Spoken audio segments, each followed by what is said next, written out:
Shalom, welcome to the Jewish View. My name is Rabbi Nachman Simon of the Chabad House of Delmar, together with my co-host Mark Ronich, covering the capital for over 30 years. Yep, 37 years and counting, and I've survived all these years, and I tell you, I'm so honored with the guest that I have because she really has me recalling a lot of my roots from University of Albany Journalism School.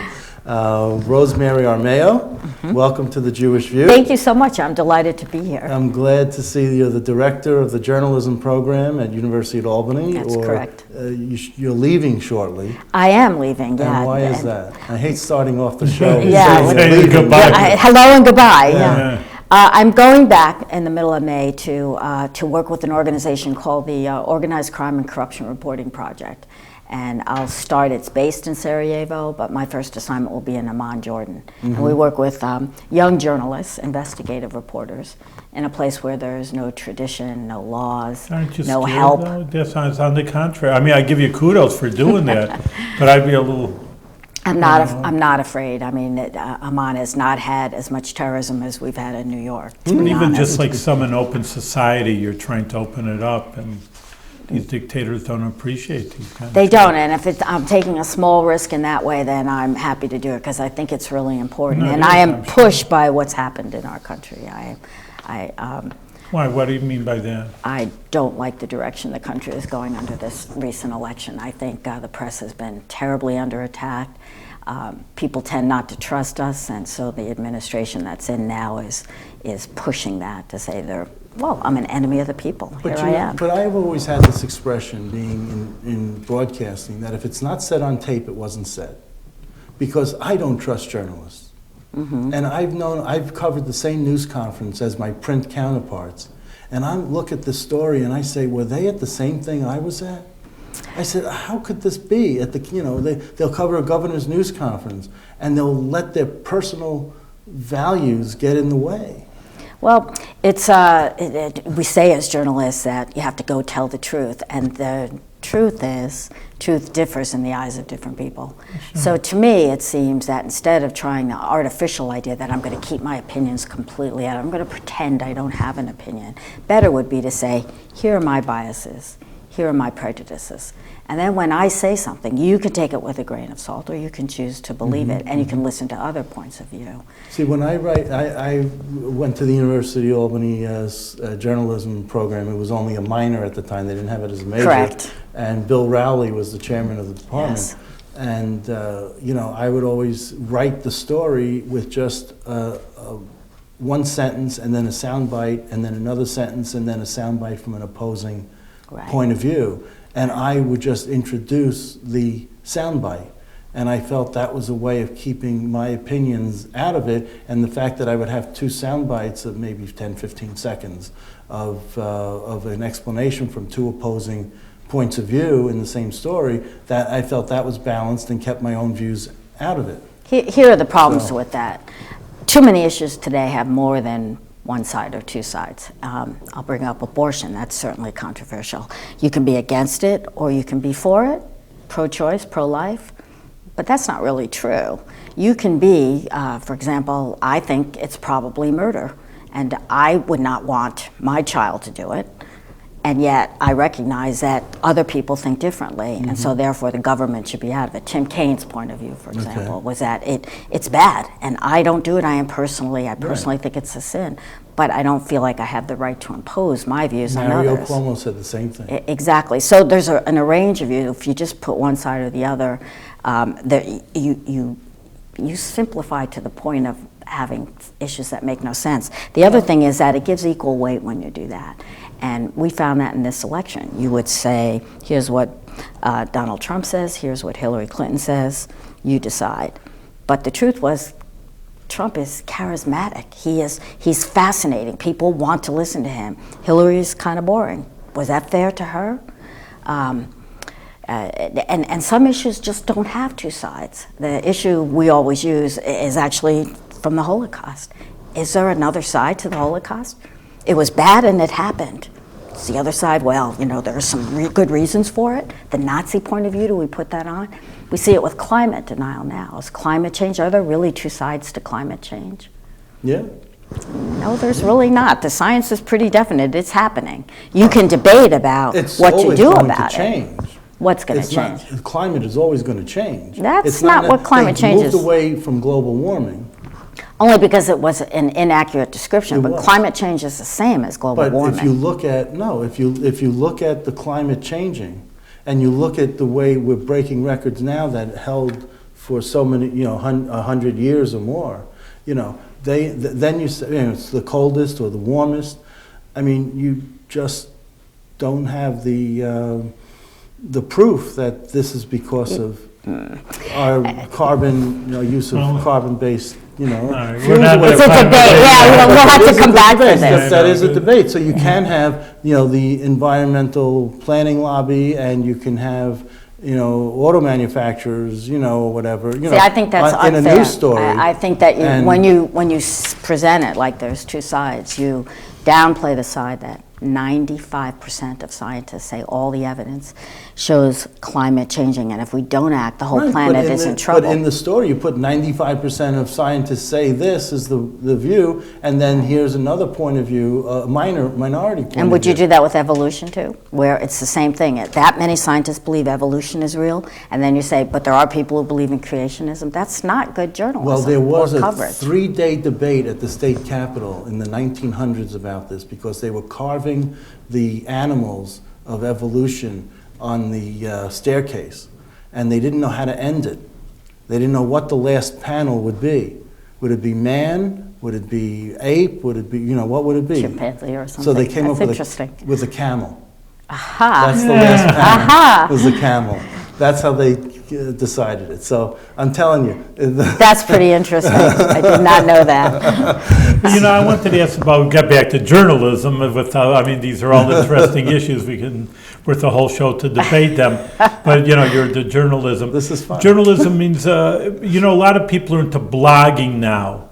I don't know. I'm just, I just know they're into it, whether there's a lot, maybe there's only 5 people doing it. But, that they say is in a way like journalism, like I have an opinion, like, you go to the New York Times, an op-ed or the editorial page. Well, here's my opinion, when they get popular and they're kind of nobody officially, they're not the editor of New York Times.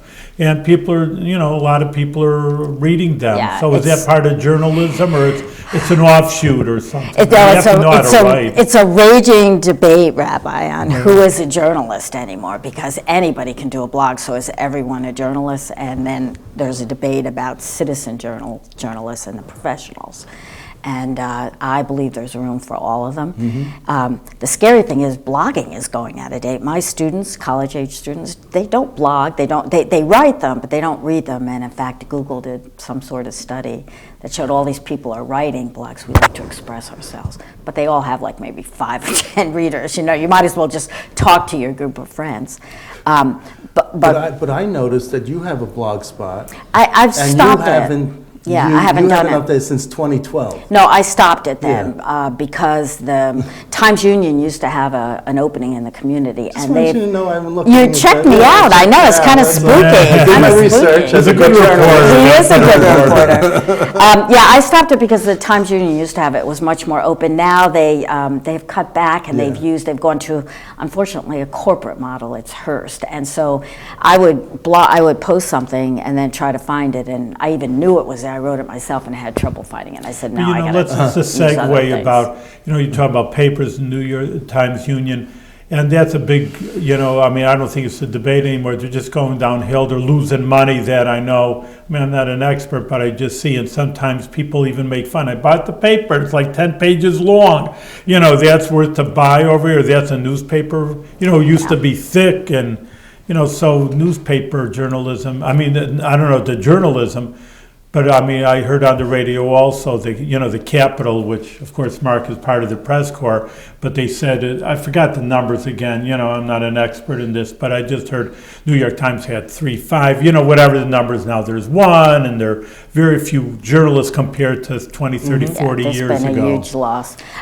There's no question that the newspaper business is dying. I think it's a dinosaur, and you mentioned the Times Union. It is no longer just a newspaper. It's a multimedia platform now. They have blogs. They have They tweet, they have Facebook. There's lots of ways to get Yeah. the news But out. the- But there's no And- business and- model and- that and supports also- all of this. And also the video, because Absolutely. they'll promote the governor having an event, and they'll say, watch it live here. Because they Absolutely. want to get eyeballs to the site. Absolutely. Yeah, but I would say they're shooting themselves in the foot. Now, I do get the Times Union, what is it, the blog every day, and The then, you know, email. I said the paper, he said they're trying to sell me the paper in the store. Mm-hmm. Because when I need a paper, I have all the major stories anyway here, you know, and it's Yeah. coming for nothing. So in a way, I said they're fools, you know, they're just giving away for free then they say, well, No, buy it. No, because I mean, the that's what I was the saying. coupons on Thursday and Sunday pay for what you save on the coupons pay for the paper.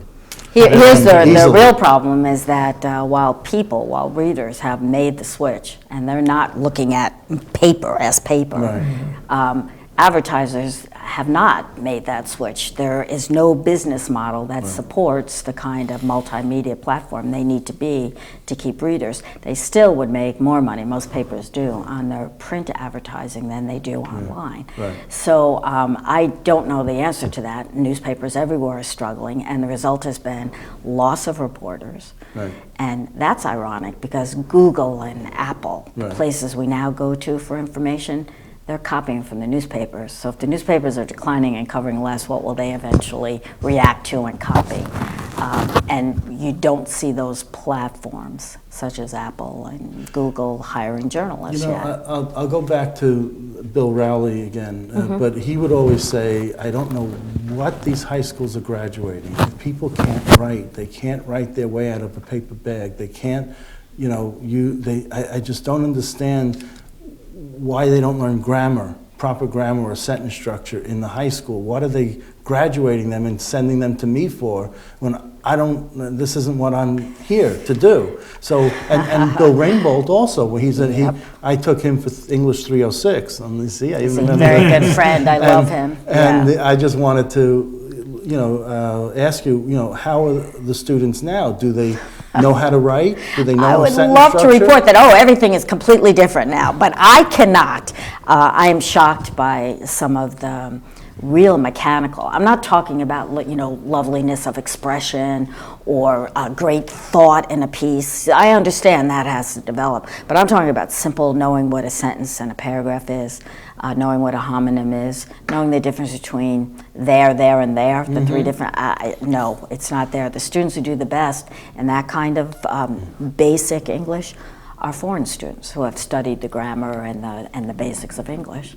So yeah, it's something happening in K through 12 where emphasis maybe that's needed on math and technical things.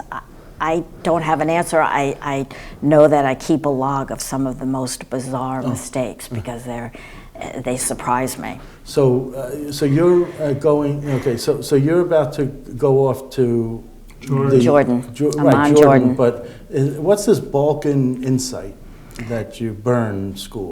Well, Is that something connected to what you're doing? It's based in the former Yugoslavia, Right. in Bosnia now, and they actually are an organization that work with the one I'm with, the Organized Crime and Right. Corruption Reporting Project, and So- they're training young journalists, Bosnians, So do to you report about their area. So do you think that you're going to make it that running away from this country because you don't like the president is going to change things? Yeah, my sister say I'm running away because we have an elderly mother we have to take care of, and I'm clearing out and, run away from a lot of things. I like to think that I'm running to something. I see that the value of journalism is being diminished here. And I go back to a place where they don't have a vibrant free press. And it reminds me of what can and ought to be done here and how important it is.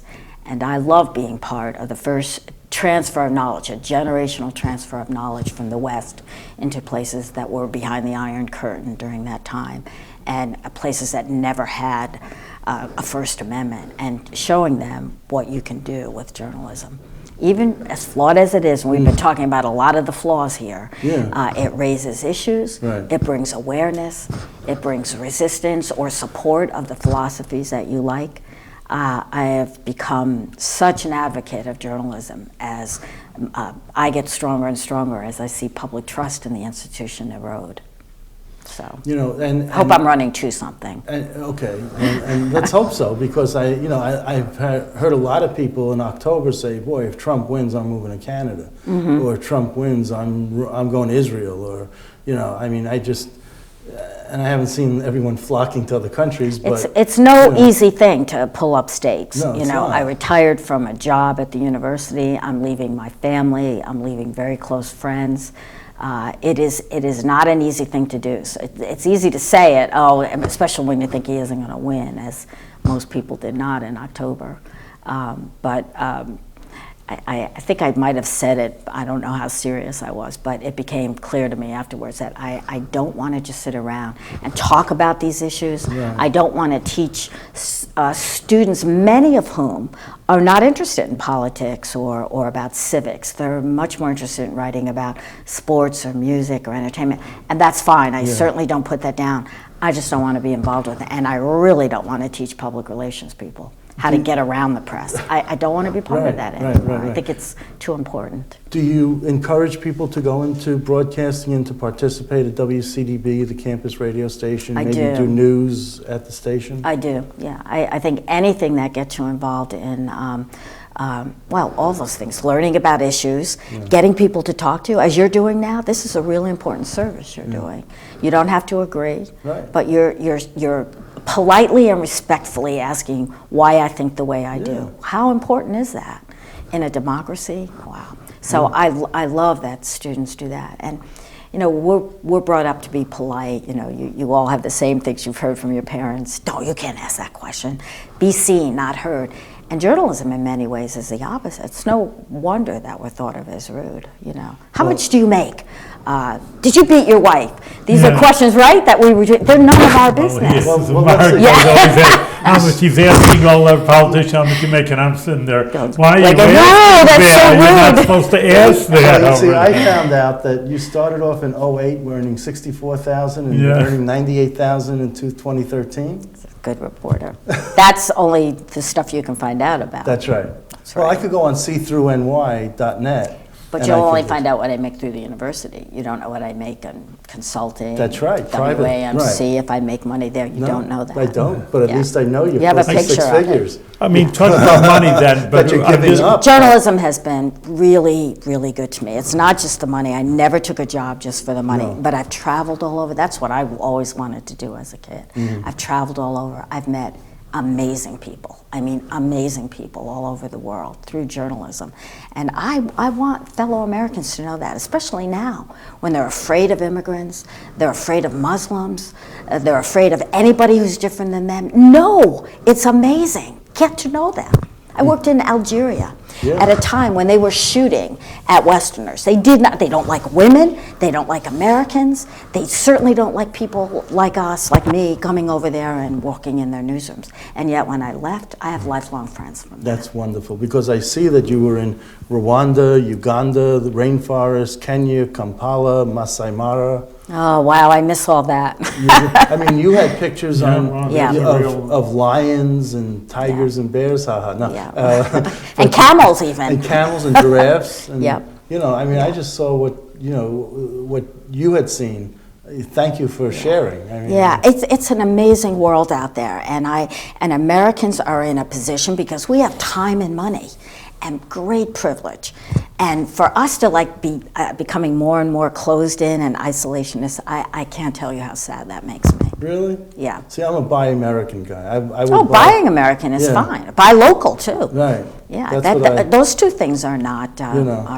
But I don't think the Trump administration is so isolationist as he had talked about when in the camp. It was nice to say, but it's not. We're a global society, and you just can't. Well, we'll see. But we'll see. It's only been 100 days. I'm not. I don't see too many encouraging signs, but I think we may differ politically on that. No, I'm not seeing too many signs that he's opening. You know what? up. I got to tell you, I worked for all three different political parties, and on the local level, I find that there's no Republican or Democrat or Independence Party way of paving roads and plowing snow.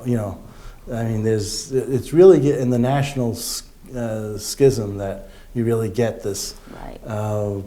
You really get this by this polarization. Yeah. It's really, and it's getting worse. It's almost to the point where the whole idea that, oh, we'll just talk. If we just talk, we can work it out. And I'm not even sure that's true anymore. We've seen that the more we're talking, the more we're getting angry at the other side and don't want anything to do with them. And I fight this because I do talk on the radio about this, and I'm clearly I was a Hillary supporter. No way around that. Clearly a liberal. I'm a bleeding heart liberal, no question right. about it. But I think it's really important for me to keep up my criticism of the other side by acknowledging when things go right. And so I do. I've been keeping a list, and I have to acknowledge, for one example, that illegal border crossings are way down since Trump. His threats and his whatever, his whole wall thing has had an effect. So that's a positive. He got an American woman who's been held prisoner in Egypt for quite some time. He got her released. That is a good thing. I will continue to note the good things. Meantime, worrying that he's bringing a horrible, murderous dictator from Philippines into the White House, and that he's threatening, he's playing a very scary game with North Korea that involves nuclear weapons. But you know what, I like the fact that I feel it's an openness. I feel like the fact that he's telling us is something that's encouraging. Like Nixon and Carter, they did things that, they just didn't tell us. But again, when it comes to North Korea, he says, well, I'm going to hold my cards. I'm not going to signal what I'm going to do, but militarily. But there's so many other things that he just seems, appearances, okay? I'm not saying it's reality, it's appearances, that there's He needs to get off Twitter. Openness. That's a whole lot of the reason for the the great distrust. He had 500 tweets in the first 100 days. He needs That's 5 tweets for every day. He needs to stop that. Why do you feel that some people, on the being a good journalist myself, even though I'm a rabbi, but on the other hand, a lot of people feel that he's connecting to the people directly instead of filtering certain people, it. He's not connecting with Rosemary. 40% of them he's connecting with, and his base is very strong and is holding, and they approve of what he's doing now. Right. He has not made a single reach out to me, to others who are willing to give him, were willing, increasingly less so, to give a chance and to say, okay, we can heal the wounds. That's sort of what we expected of a president. But you know what I find is that there's a less of a respect for since he's taken office, for the office of the presidency, that there's a lot more shouting at him and saying things that in the 60s and 70s you would never say about a president of the United States. I think that started long before him. The Southern congressman who yelled, "You lie," in the middle of a president's, Obama's speech, State of the Union speech. That's not respect for the office. Right, and I think that's terrible. Yeah, I do too. I think the civic discourse, not being civic anymore, is a huge problem. He does deserve the respect of the office, but he doesn't. He brings some of this on himself again. George W. Bush and Clinton, and even Hillary Clinton went to his inauguration, showing respect not for him or his policies, but for the office. And he turned around in his speech and just criticized the heck out of all of those administrations. So, and you know what? It reminded me of Eliot Spitzer when George Pataki was sitting in the audience, was sitting up on the rostrum. Right. And outside, and Eliot Spitzer was criticizing the 12 years of George Pataki's administration. And there, when Pataki and his wife are sitting right there, and I'm like, oh my God. I mean, there's a time and a place for that. And especially if you could bring them together to talk about it, it would be. But that's not the way. Either one of those incidences is not the way to do it. Right.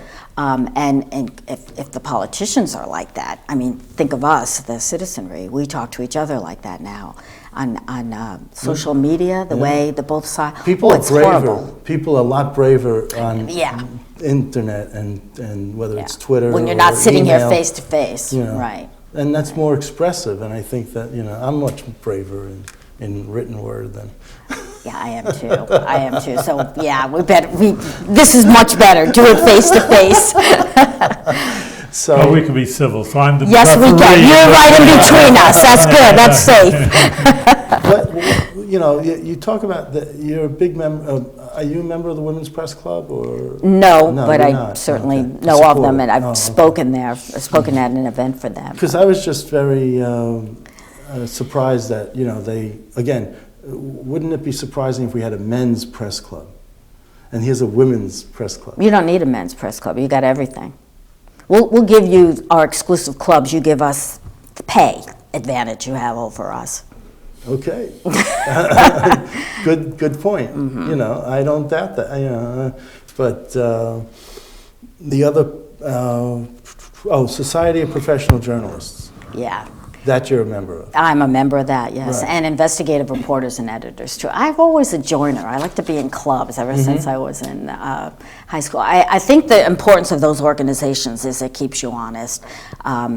I teach and try to practice ethical journalism, and outsiders, people who are not journalists, say, oh, there's no such thing.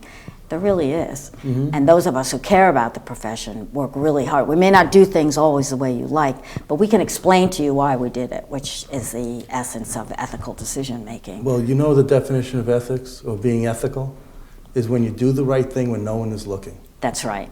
That's right. And I always pay my taxes. I'm honest, You know? and I never plagiarize. And if I express opinion in journalism, which I increasingly have done since I became a professor, oddly enough, and the rules are not quite the same.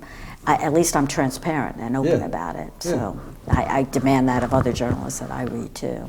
Excellent. But when you said about teaching, talk about the profession again. There is a high enrollment in journalism. Again, like you're saying, the jobs, people would say, well, you're not going to be a reporter. You know, like a lot of people will go say, well, before I learn something, I want to know what my job perspective is. Exactly. Actually, we do have it's surprisingly high. Like you, I thought who would go into journalism right now? But we found that it's the parents who worry. The parents have to pay the bill. But the students are quite sure that they will make their own niche. They'll develop a blog that pays money or some sort of platform that will have a sustainability potential to it. And they're just interested, as all humans are, in communicating with each other, spreading information. Those things haven't changed. It's the business model that's changing. And they are much less fearful of the future than I am. Is there anything that you'd like to bring up that we didn't know enough to ask? No, I can't think of anything. I think these were really, really good questions. I wasn't sure what we were going to talk about, but I enjoyed it. Got to connect it to the Jewish view. Jewish view, as Jewish people are always communicating, but that's what I want to say, because communication doesn't only mean we're talking about journalism. All right, the newspaper, New York Times, blogging, that's what you would think journalism, but communication means a lot more. Oh yeah, communication is a much broader field. It means, for example, public relations. Internet, which is interpersonal, group organizational communication, nonverbal communication. I remember learning all about monkeys and how they interact with But that's people. important for anybody in society. I mean, whatever profession you're going to go into. That it is, and we find that that's another reason enrollment has not dropped. Some of my best students have ended up, for example, in business, where you have to think critically, like, oh my gosh, that doesn't make any sense. Or you have to question people, you have to talk to them in a certain way. These are business skills. Kathy Kendall's very good with that. She was my teacher. Yep. She was rampant on critical thinking. Yeah, I have too many students who'll say, I'll read something in their work, and I'll say, well, that doesn't make any sense. And they'll go, well, that's what they said. You know, whoever they quote, they just write down the words. That's not good journalism. No. You know, if something makes no sense, Ask you say, to clarify. you know, I don't understand that. It makes no sense to me. Explain. And it's hard. It's hard to say, hey, that's nonsense you're talking, which is essentially what you're saying if you don't understand the presentation. If you're a child, you can say for a politician, what are you going to say? You're a senator, you're a state senator, and here I am, you know, an undergraduate. And you don't make sense. You're wrong. You don't know what you're talking about. Here, I'm an authority over you. I can imagine. Very intimidating. Or the other thing is, you'll say, you'll see in a young person's piece of copy, the appropriation was made at such and such time, and I'll say, okay, what's an appropriation? They have no No idea. idea. But that's the word used among the people in the State House that they're talking to, and so they just assume everybody else knows. That's right. And they're like, no, you're not allowed to use a word if you don't know it. Many of your readers won't, so explain it. And it's so easy, because when you're on the computer, you just got to right-click and do synonym, and you Exactly. could find out what it means. Exactly. And they just don't. I mean, you don't have to go to another book and flip through to find it. Yeah, you know, yeah, it's- like we used to have to. And, yeah. It is, though, it's a way of thinking. Like, I can just see that. It's like, oh, everybody's talking about appropriations. They know what it is. I'll just put it in. They'll get it. But, you have to know the words so that you have a deeper understanding. Then you ask the harder questions. It's all part of learning. It That's is, what it is. yeah, You expand yeah. your vocabulary, Yeah, exactly, And exactly. you get to use those $25 words legally. or use nice synonyms that explain it better. Right. It's just been amazing talking to you. It's just so Oh, I've refreshing. enjoyed it.